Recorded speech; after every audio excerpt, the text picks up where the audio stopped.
Hello there fellow modelers, Steve here, and it's been 4 months because I was checking my records since I last made a video, so I thought I would have to get one in now, otherwise everybody would be saying, where is he?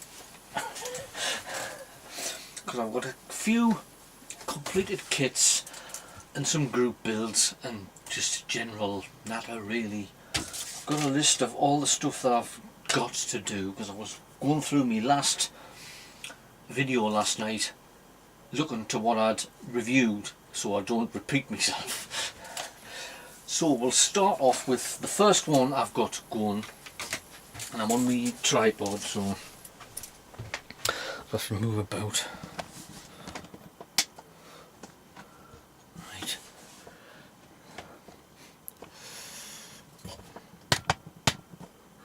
And it is that one which was on the last video, but it's now, I've now got the markings on, and it's the Hornet that's in NASA markings. And like I did excuse me, like I did explain on my last video, it's one of the 10 that's operated by NASA for altitude tests, chase planes when the space shuttle was operative. And I'll show you all, but it's now got just the markings on. They're just off an old TSR2 marking set that I had, and it's a bit dusty, but it doesn't matter. NASA badge. So that's that one done. Where can I put this? So I don't stand on it. Just put it there for now. What's next? This one, which I had on my last video, but it was in the painting stage, and it's that one, which is the old Airfix 1/72nd scale Saab Draken, which was the first kit that I ever built, as I explained when I was about, I might have been about 7 or 8, quite a long time ago. And I think the last time I showed you I had the under camouflage, which is just a grey, and the top is like a blue and a green. But it went together fine. I mean, I can remember that I did build it, but I can't actually remember that far back the process of the wings went on such and such, and I can't remember whether I painted it or not. I don't think I did.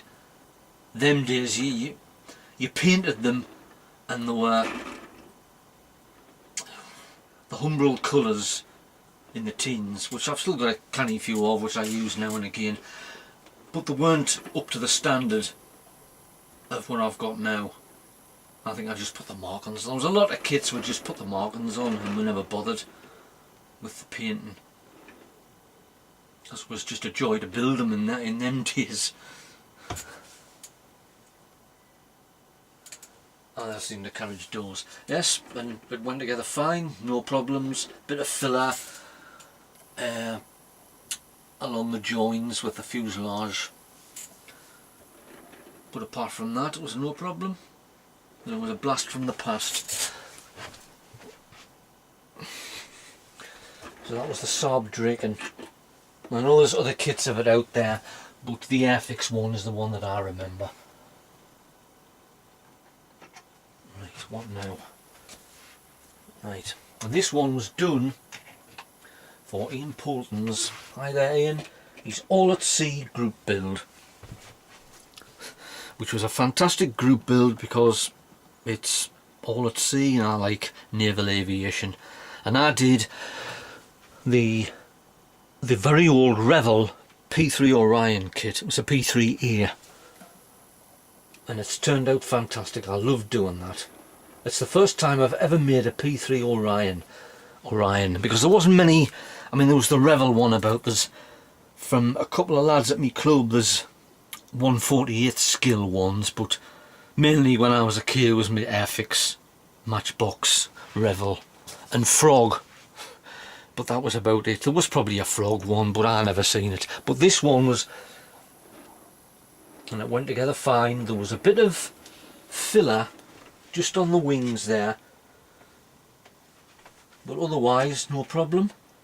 There's the underside, and I borrowed that of just some stripes because that's where all the sonar, you deposit all the sonar buoys and various other anti-submarine equipment. And I got that off, it was just basically what is it, VP8 markings. But I've got a set that I picked up at Telford a couple of years ago for a 1/72 scale, because this is 144, and it had VP8 markings on it, and it had the Tiger. So I borrowed that, and the 81 and a few other bits and bobs from the spares, the spare marking box, the Rescue there, and the propeller lines. No, I think they were with it. It was just like the sonar buoys underneath. And the 81 there. But that was a fantastic build. A lovely plane. And it did go on the Facebook page for the group build. Next. Now this one, I showed you the chassis, and it was for a Ford Escort. Now I did say that I was going to do it in one of the cars out of the original Mad Max, but I put the yellow paint on, it was in a spray, and it did not look right. And I says, right, so what I did was I looked on the internet to find how to remove paint. I tried it with household domestics and it didn't work, but then I watched it, this lad did it with Dettol. So I borrowed an old jar at the bin, filled it with Dettol, shoved it in, left it overnight, brought it out, and it went all, because it wasn't acrylic paint, there was only the stripes that were on, but the rest of it was a spray paint, so it was like a cellulose based paint, and it was all sticky, and so I wiped as much of it off, stuck it back in, and the next day put it out the jar, and it was basically clean. So I just rubbed it underneath the water and it went back to its bare state. So I've sprayed it again with the undercoat, and I've did it in that colour. It's like a metallic blue.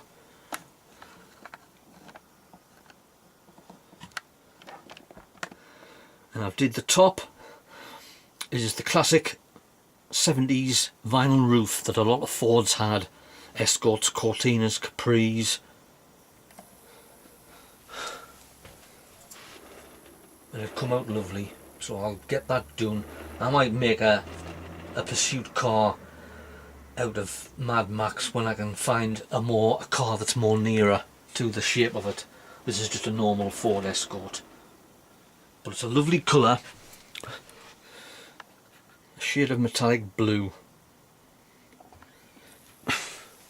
So that's my Ford Escort. Next. Now this was finished, I showed you it on the last video, it wasn't finished yet. This is for Michael Booth's ship group build.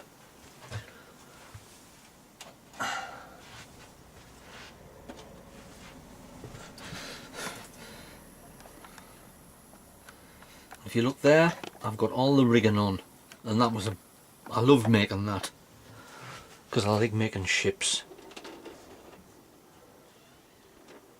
There's old Glasgow, and I put a bit of rust on, see if you can see it.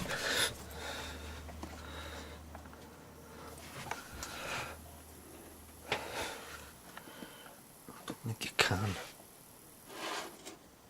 It'll work. The streaks of rust on where the anchor is and down the sides, and I put a dirt wash on the top and on the superstructure, and it's turned out beautiful. Fantastic. And that was a very old Revell kit, 1/400th scale I think it is. There you can see the rigging there.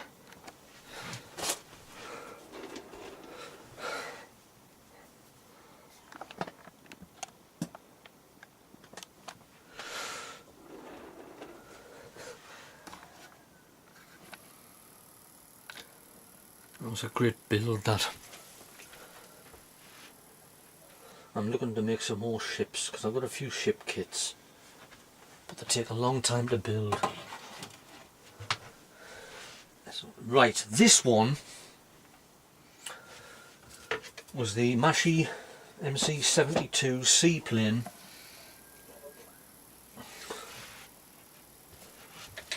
It was basically half completed.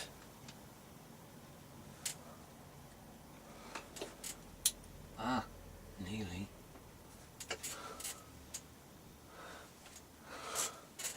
There it is there.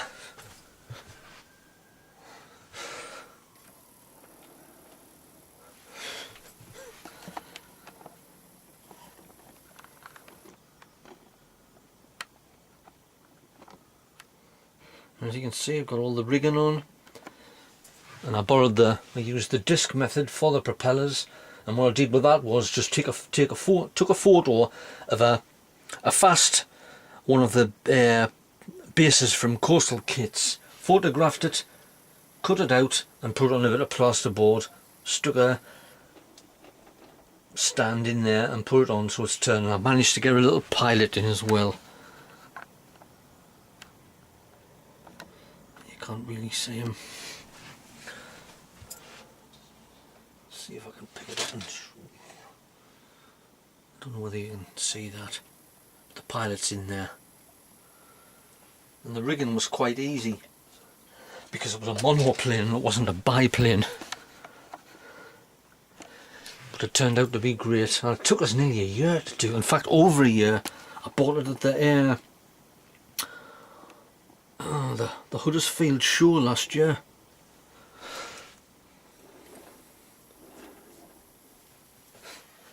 Then there's a better view of it.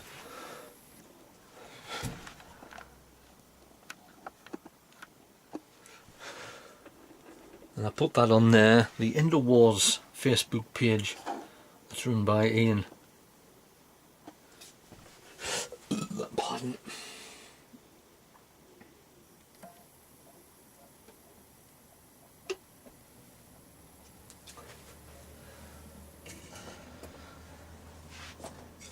So, what's next? Right, this I'm just going to do a quick zoom in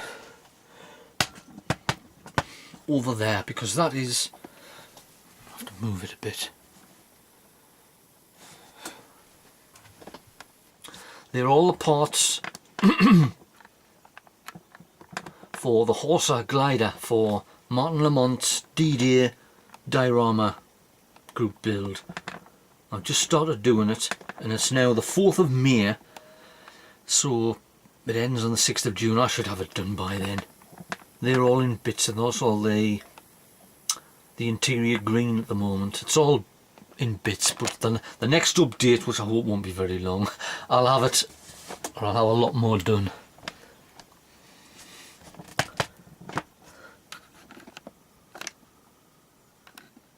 Right, and that one, that's the Horsa. And this one again is for Ian Poulton's Space Apollo group build, and I'm doing the old Airfix Sea King that's picking the astronauts up. And what I've did with this is, because the inside was very bare, I've put some ribbon in. Where is it? There. Inside both of them. It's been painted interior green, and as I've just started this, it's ongoing. It doesn't end till July, which will be the 50th anniversary of the first moon landing.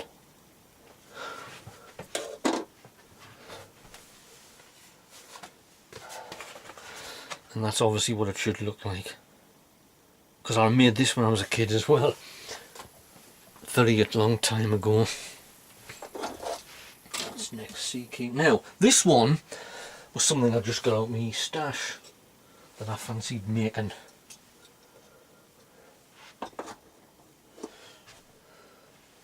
And it's this, which is it's basically a V2 rocket with a pilot in.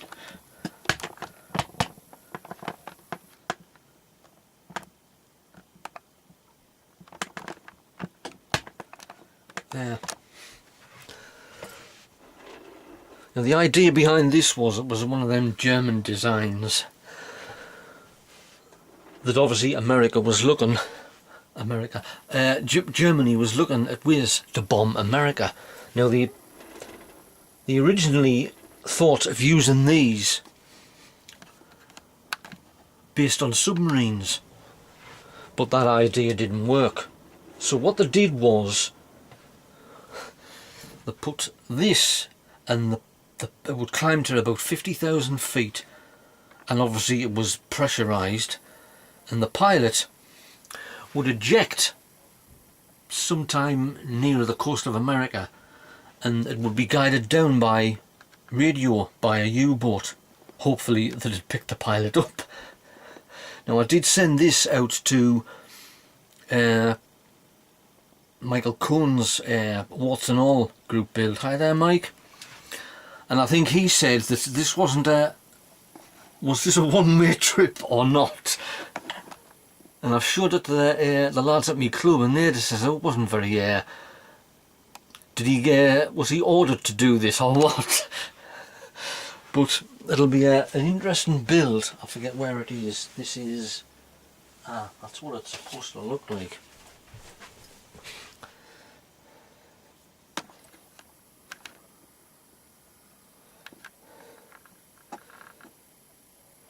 You can see it's in the cover. I'm looking at the picture here, and it'll be a lot better once you see it on a computer screen, but it does look a bit of a dicey trip. So that's the V2 piloted rocket. It's either an A9 or an A10. And this one is for Steve Mottram, which is Motty's Models. Hi there, Steve. He's doing, this is an ongoing, because the date ended, I think it was February, but it's ongoing, and it's a Vietnam War group build from 1954 to 1975. Now I originally put this, that I would start it obviously before it ended, but I was looking on his group build again, and it's ongoing, so I've decided to start it. It's the C-119 flying box car, or Fairchild. And it's all the bits, is got the fuselage, the twin booms, the wings, the mid wings, between the wings and the boom. And this is a very old Aurora kit.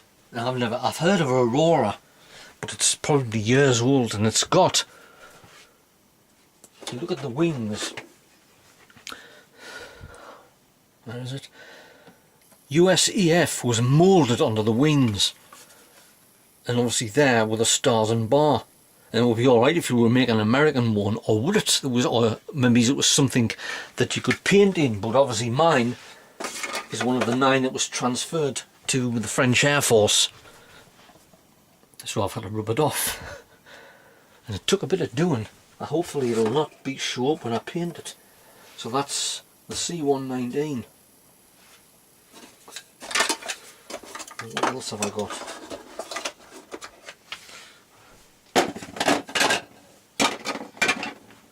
This is, I think I probably showed that, but this is another one. This is another Hornet. I'm obsessed with Hornets.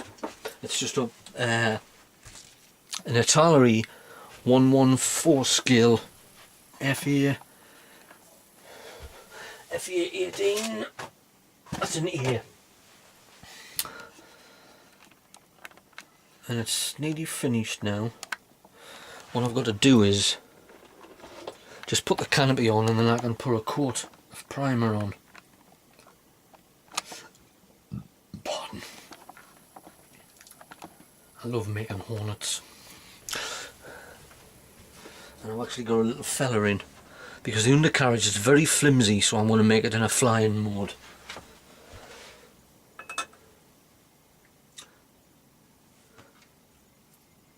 And just to go back to the Horser again, this is 2 of the crew. Where are I? There.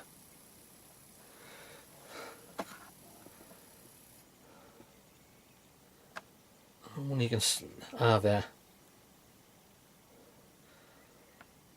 And I've got two other parachutists which aren't painted yet. So that's it that I've got going for now. Oh, there's something else I've got going. One more thing, which is this. Which is I can't remember what make this is. I'll have a look.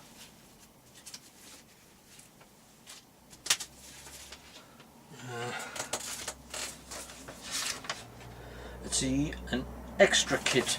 It's a Gloucester Meteor F8. Now, I bought this at our Northern Model Show last year off one of the lads out of our club. I'm just starting to make it now. And I'm doing it in the markings of a Syrian Air Force example. Now if you look, when I've took the blue tack and the paint off, the tape off, it's like, well, you see the marks where the paint's come away. What I'm going to do is just cover that with silver, a silver pen, and make it as though it's worn, and it's worn away to the metal. It should be interesting. So the next step with that is to give it a coat of varnish.